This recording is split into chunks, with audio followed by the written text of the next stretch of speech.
Avant de commencer, inspire profondément. Tu connais sûrement l'histoire d'Adam et Ève. On te l'a peut-être racontée comme un conte moral. Une simple histoire de désobéissance, de fruits interdits et de serpents tentateurs. Mais si tu restes ici, c'est que tu pressens qu'il y a plus. Beaucoup plus. Parce que la Genèse n'est pas une fable enfantine. C'est un code. Un texte écrit pour être compris différemment selon le niveau de conscience de celui qui le lit.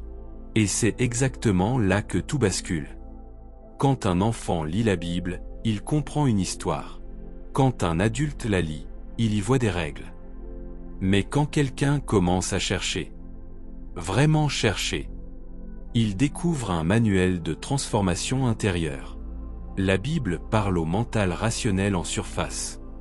Mais elle parle surtout au mental symbolique, à la partie de nous capable de lire entre les lignes.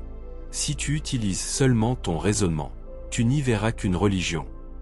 Mais si tu utilises ton intuition, ton imaginaire, ta sensibilité, tu verras un miroir de ton propre esprit. Et c'est exactement ce que racontent Adam et Ève. Quand tu arrives dans ce monde, tu es comme eux dans le jardin d'Éden. Une conscience pure. Un être entier. Pas de croyances limitantes. Pas d'ego.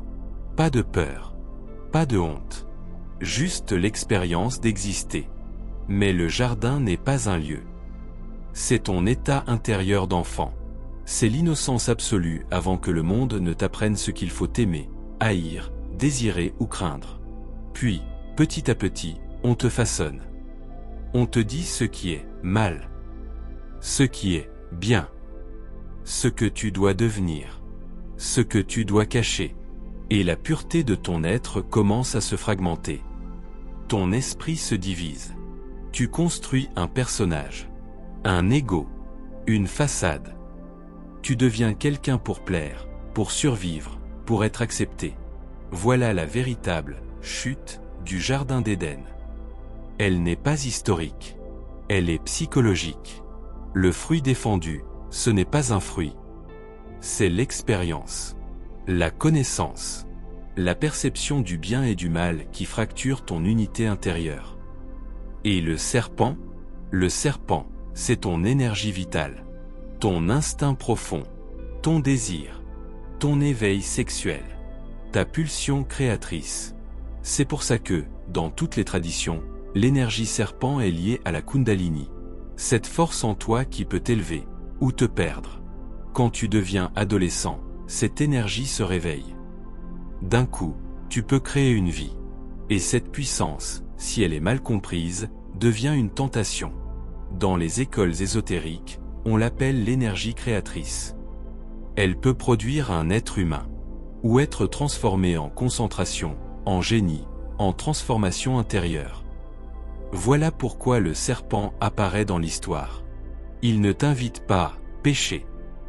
Il t'invite à ressentir, à expérimenter, à éveiller ta force intérieure. Et Ève, elle ne représente pas une femme. Elle représente ton principe féminin intérieur. L'émotion, l'intuition, le désir, la sensibilité. Adam représente ton principe masculin. L'action, la logique, la manifestation. Quand Ève prend le fruit, c'est ton émotion qui s'active. Quand Adam le mange, c'est ton action qui suit l'émotion. Et c'est comme ça que tu quittes ton innocence. Pas parce que tu es puni, mais parce que tu grandis. La Genèse raconte ton histoire. L'histoire d'une âme qui descend dans la matière. Apprend à se confronter à la dualité. Se perd. S'oublie. Puis finit par se retrouver. Le serpent n'est pas ton ennemi. C'est ton énergie cachée. L'arbre n'est pas un arbre. C'est ton corps, ton système nerveux, ta colonne vertébrale. Le jardin n'est pas un lieu. C'est ta conscience originelle. Et la sortie d'Éden, ce n'est pas une punition. C'est une initiation. Tu viens dans ce monde pour apprendre à tomber, pour apprendre à douter, pour apprendre à désobéir, pour apprendre à ressentir. Parce que sans descendre, tu ne peux pas monter. Sans t'éloigner de toi, tu ne peux pas te retrouver. L'âme grandit comme un arbre. Ses racines plongent dans l'ombre, pour que ses branches puissent toucher le ciel. Voilà pourquoi la Genèse n'est pas une histoire religieuse. C'est un schéma psychologique. Une carte pour comprendre ton propre esprit. Un guide pour reconnecter ce qui s'est séparé en toi. Et si tu restes ici, c'est que toi aussi, tu sens que ton jardin d'Éden n'a jamais disparu. Il est juste caché sous les couches de ton histoire personnelle. La vraie question devient alors: comment retrouver cette unité intérieure? Comment redevenir entier? Comment réconcilier Adam et Ève en toi? Comment pacifier le serpent au lieu de le craindre? C'est exactement ce que nous explorerons dans la prochaine vidéo. Abonne-toi si tu ne veux rien manquer.